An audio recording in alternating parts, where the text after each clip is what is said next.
Hello there folks, welcome back to the Chap's Guide. My name is Ash and I am your host on this journey through men's style, self-development and personal grooming. Now today we're going to look at some men's style, or the choices of men's style, which were selected by some significant world leaders at a recent event.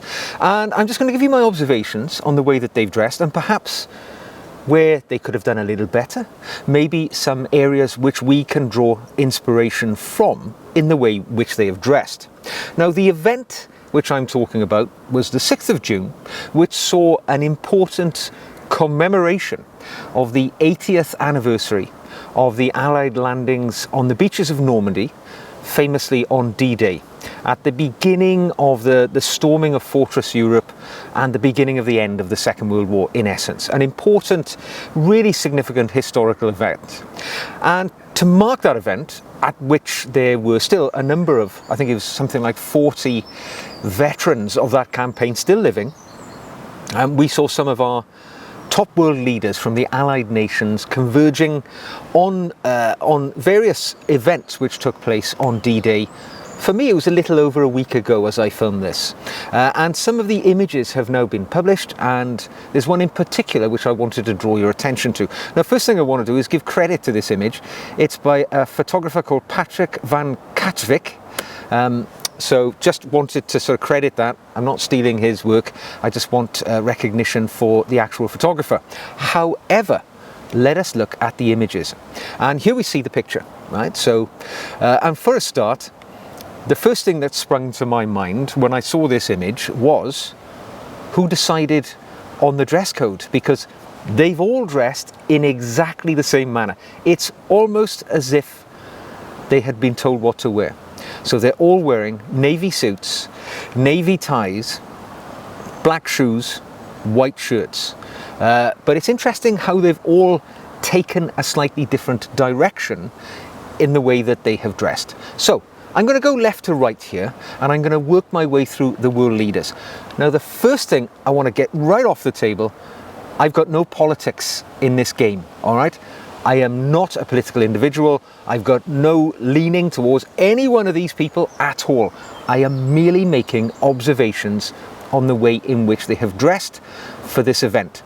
So don't think there's anything, don't read any more into it than that. I'm going to start at the left.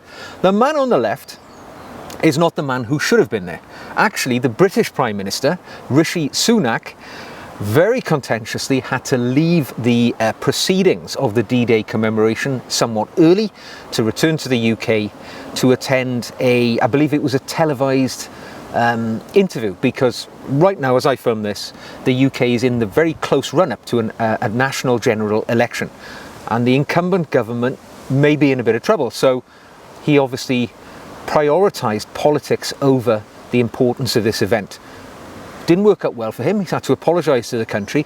But in this event, in his stead, he asked David Cameron, or to give him his full title, Lord David Cameron, to attend the event. Now, David Cameron is the Foreign Secretary of the United Kingdom, so the international ambassador for the UK. He's quite a statesman, because between, I think it was 2010 and 2016, he was actually the Prime Minister of the UK. So quite a man who knows his way around an event, it's fair to say. This wasn't his first rodeo. He was the PM for 6 years. He's been Foreign Secretary, I guess, for about a year or so now. He's a member of the House of Lords. Crucially, he was educated at Eton, famous public school here in the UK, and Oxford University. So he's imbued with the traditions of dressing well. His wife, Samantha Cameron, was the creative director of Smithson's, which is a famous stationer and leatherware company here in the UK, holds the royal warrant. So there's a bit of flair in the family. Let's look at the way David was dressed, shall we? Now, I will say, I have met David Cameron personally, one-on-one, at 10 Downing Street, going back 10 years ago when I was a chair of trustees to a charity, which he recognised with an award. So I got to meet him. Actually, he was very charismatic, very dashing fellow. He was a bit younger then, but here we see him now. Now, As you can see, he's the tallest man in this group of people. He's 6'1" in height. And shall we start at the bottom and move upward, shall we? So let's look, what was he wearing on his feet? Well, he's chosen to go with a pair of black leather penny loafers. Now this is crucial because I remember when I met David Cameron all those years ago, being somewhat struck by an unusual choice for a national leader to wear loafers. And this was his choice throughout his entire, well, sartorial period of life. He's always been a loafer wearer. So black leather loafers, penny loafers, I don't think they're commensurate with the way he's dressed and this situation. It's my opinion. I'm not a huge fan of loafers anyway. I don't think it's a particularly stylish dress shoe. It's more of a casual shoe, can be pressed into, more formal service. But David has chosen to, or Lord Cameron, let's call him what he is, has chosen to dress in this way. I think the guys have been walking around on the beaches. He's got sand on the front of his shoe. It's not particularly in keeping. That's another story. Moving up the body. First thing I notice, he's gone for more of a true blue to his navy suit selection. So he stands out as having the more bluer of the 4 navy suits that we see today. So I'll give him credit for that. He's made an effort. He's gone left of centre, out of the ordinary. But let's look at his trousers. 2 things immediately spring to mind. Firstly, they don't fit, all right? They are too long by about 2 inches. By about 2 inches. The material is pooling at the ankle. The break is nowhere to be seen on the shoes. It's just too long. And second thing with his trousers, they look like they've seen an iron in quite some time. And that stands out because he's standing next to somebody who clearly has ironed his trousers. So it's not an attractive look. For my mind, it gives a dishevelled look. It looks as if somebody, has worn these trousers for a number of days. There's no crease in them and they don't fit. Moving up the body, we see the coat of the suit. Now, the first thing I note, the sleeves are too long. All right, they are way over the back of the hand, right up to the bottom of the knuckle of the thumb. There is none of the shirt sleeve visible, the cuff of one sleeve, preferably 1/4 to 1/2 inch. We would like to see poking out of the bottom of your jacket sleeve when you're standing naturally. Doesn't look good at all, does it? It just looks as if the jacket is too large. Then we look at the rest of the body. There's no pocket square for a start, right? Only one of these guys has gone for a pocket square, and it wasn't Lord Cameron. So again, there's no visual interest here. It's a notched lapel 2-button, pretty standard single-breasted jacket. It doesn't look like it's a particularly tailored fit, to be honest. It doesn't do him any justice. He's quite a tall fellow. He's got that advantage going on. I think he's probably put on a bit of weight since I met him, but that's easily covered by a well-cut suit. He's wearing a white shirt, can't argue with that. It's not the best fit because you can see the peaks of the collar. Quite often you prefer to see the peaks of the collar covered, the collar gap as they call it, but that's by the by. I'm not going to be, precious about that. The tie, a 4-in-hand knot, a navy tie, which is so similar in colour to his suit. It loses any impact, I think, personally. I always prefer to see a tie which is a contrasting colour to the suit, just to give visual impact. On his lapel, he's opted to wear what appears to be a British Legion poppy, significant, obviously, in commemoration of military service. His hair, I'm not going to get personal, but he looks like he could do with a haircut. It's somewhat dishevelled. He might have been caught in the wind. It looks rather long. It looks like he needs a haircut. So, David Cameron, I'm going to give him 4 out of 10 on my 1 to 10 scaling here, because he could have done so much better. I mean, he's very wealthy. He's done very well. He's the Foreign Secretary. He has been the Prime Minister. He's in the public eye every day. You would imagine he would have at least gone down Savile Row and got himself a nicely tailored suit to make himself look better. 4 out of 10, Lord Cameron could do better. No. Okay, moving on to our next contender, and a bit of a spoiler here. This is probably the best we're going to get out of this bunch of 4 world leaders, but it is the 25th President of France, Emmanuel Macron. Been in power since 2017. He is 46 years of age, and actually he is one of the shorter men here at 5 feet 7 inches in height, so he's a couple of inches lower than the national average height of France. However, He knows how to dress well, that is fair. He looks rather good in his selection of his navy suit. Now, the first thing we do know about Emmanuel Macron, because he has shared images of his training regime, is that he is fit. He keeps himself in shape. And that is an advantage when you're dressing the body, if the body is in good condition. And he does not have that advantage. He's also a Frenchman. So he's got some of that Gaelic flair. And he's dressed in a much more up-to-date, more stylish way. He's interested in his tailoring. That much is obvious. Let's have a look at what he's wearing on his feet. And what we see here is a pair of black cap-toe Oxfords, right? Simple, straightforward black cap-toe Oxfords. I'm looking at them, I can't see a particular shine on them. If it was me, you know, and I'm going to guess Emmanuel Macron may even have a valet who looks after his kit. You know, this may come with the job. But I would have put a mirror shine on them personally if I was going to an event of this nature where I knew the military were going to be present in large numbers, because you know they're going to look like that. And as the commander-in-chief of the military in a role of president, you would imagine you'd want to, you know, not be shown up at all. They're not pretty shoes, they don't look particularly great, but he's gone to the effort. Let's look at the trousers. Now, two things with the trousers. They're very well tailored, I will say that. To me, they may be a little too tailored, all right? They're very close to the leg, almost sort of slim fit, I would go as far as to say, which, whilst it's great if you're in good shape and you're still fairly young at 46 years of age, but a world leader, I would say, erring more towards the traditional. I would say these trousers would be a little bit more favourable if there was a little bit more material in them, not being quite so close to the leg. What I will say for him, though, is that he has a great crease down the front of those trousers. Either he has pressed them or his valet has pressed them. I'm making an assumption he's got a valet, but, you know, there we go. So, yeah, the trousers, they're the best fit, even though I think they're a little tight, or, you know, the cut of the trouser is too close to the leg, but they're a good fit. He's got the best crease. Moving up the body, he got the memo, all right? It's a single-breasted, two-button, notch-lapelled suit in navy, but this time it's been cut to fit well. This may be a tailored suit, I wouldn't hazard a guess, but it looks as if it's either made to measure or it's been very well tailored to fit him.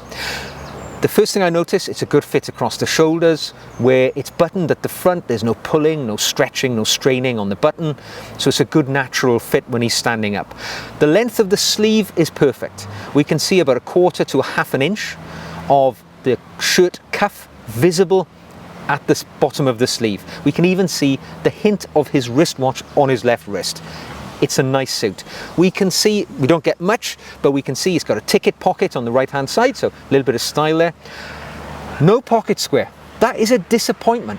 This is a big loss for Emmanuel Macron. I think if he'd gone for a pocket square there, he could have really smashed it.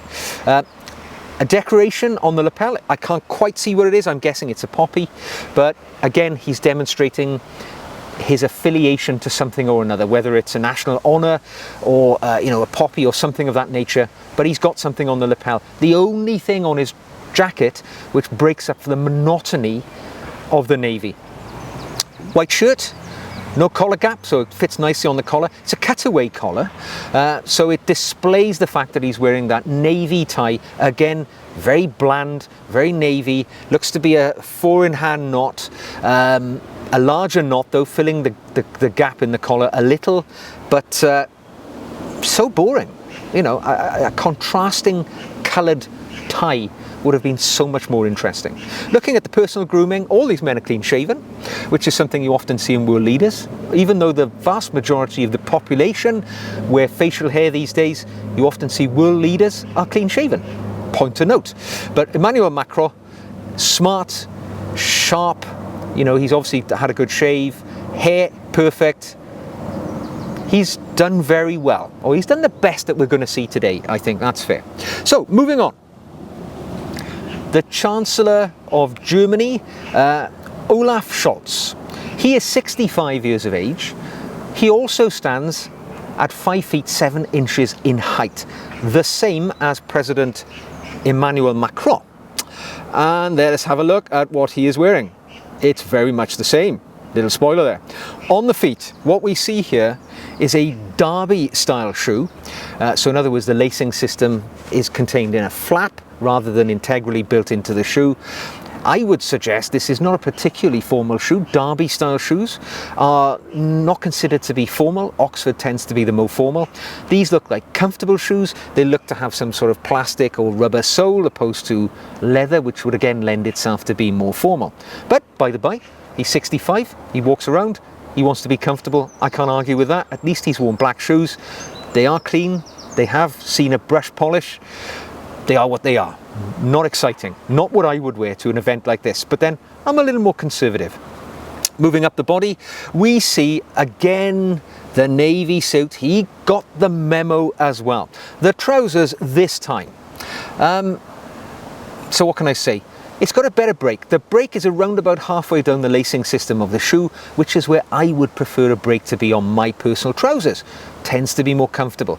There's much more material in these trousers than we see in Emmanuel Macron, but it's a better overall fit than we see Lord Cameron's, that's for sure.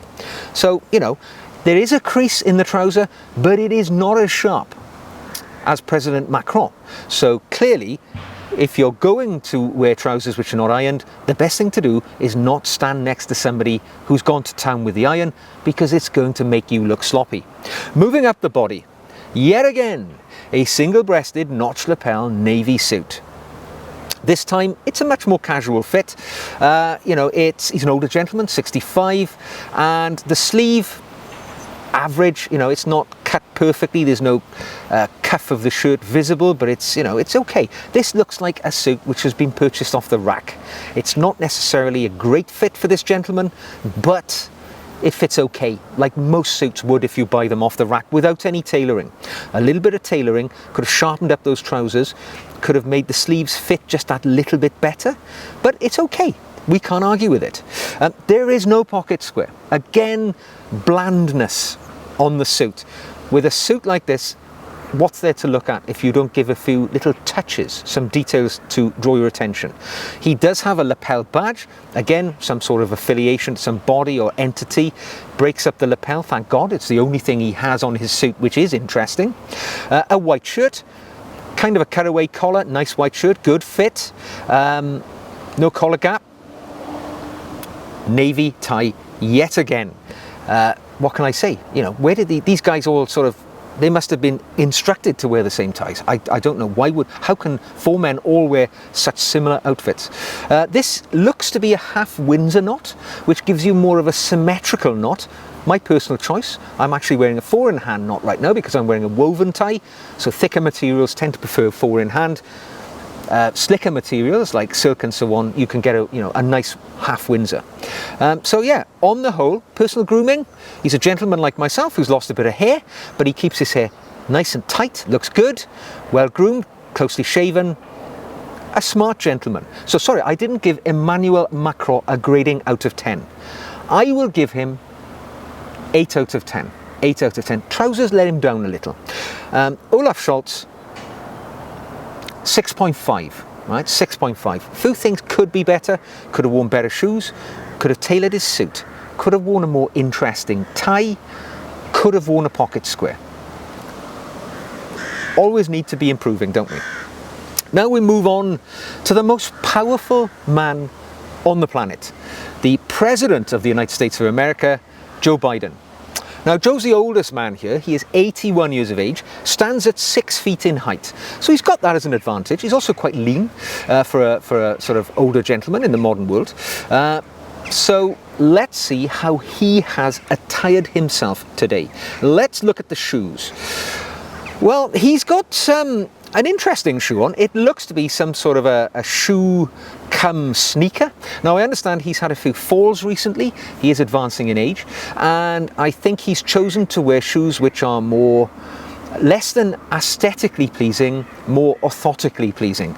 So these are shoes which give him greater stability. So we're not going to argue with that. We all get older, we all make choices based on our aging bodies, but they're black, they look sharp, they are in keeping, they are no less attractive than Olaf Scholz shoes for sure, so we can't take any of that away from him.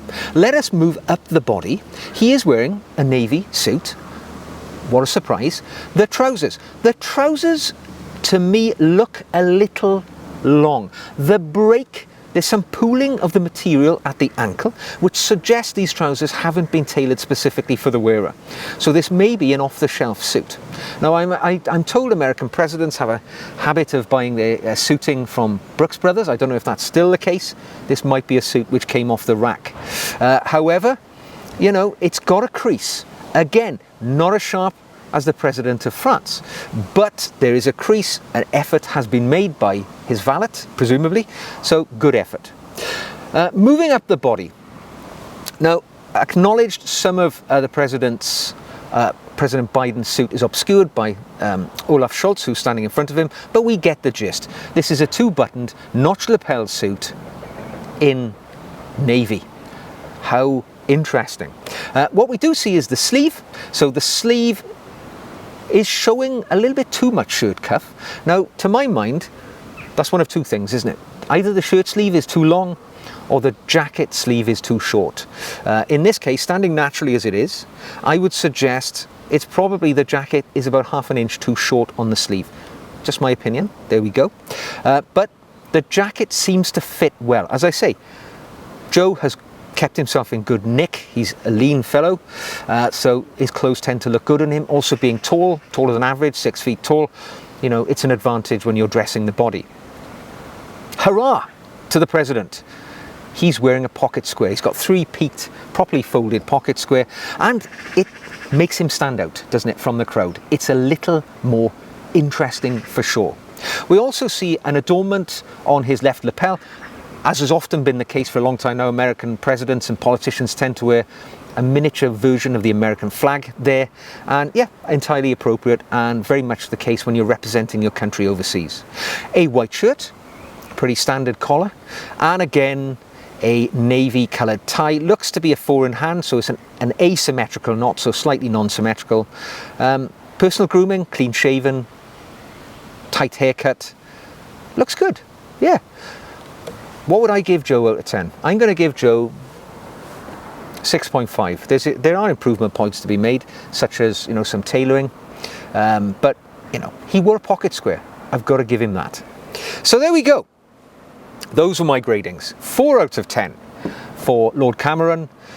8 out of 10 for the President of France. What did I say for Olaf Scholz? Wasn't it 6 out of 10?